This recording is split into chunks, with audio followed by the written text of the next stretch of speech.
பூமியை குறிக்கும் கோவிலாக இருப்பது ஏகாம்பரேஸ்வரர் ஆலயம். இக்கோவில் காஞ்சிபுரத்தில் அமைந்துள்ளது.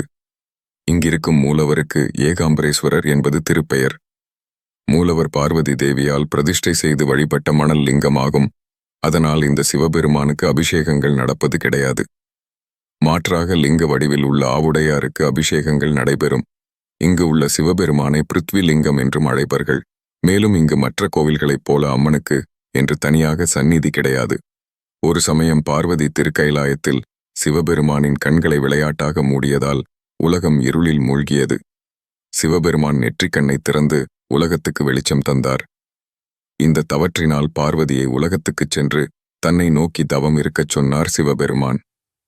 பார்வதியும் காஞ்சிபுரத்தில் கம்பா நதிக்கரையில் ஒரு மாமரத்தின் அடியில் மணல் லிங்கம் செய்து பூஜித்தார்.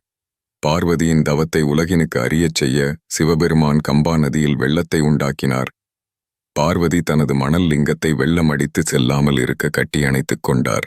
உடனே சிவபெருமான் அந்த மாமரத்தின் அடியில் தோன்று பார்வதிக்கு அருள் புரிந்து 2 படி நெல்லை கொடுத்து காமாட்சி என்ற பெயரில் காமகோட்டத்தில் 32 அறங்களைச் செய்ய பணித்தார். அந்த மாமரம்தான் ஸ்தல விருட்சம். இது முக்தி தரும் தலங்கள் 7னுள் முதன்மை பெற்றது. இக்கோவிலுக்கு சென்ற அனுபவம் உண்டா? கமெண்டில் சொல்லுங்கள். உலகில் எங்கிருந்தாலும் அங்கிருந்தே இசையை கற்றுக்கொள்ளுங்கள்.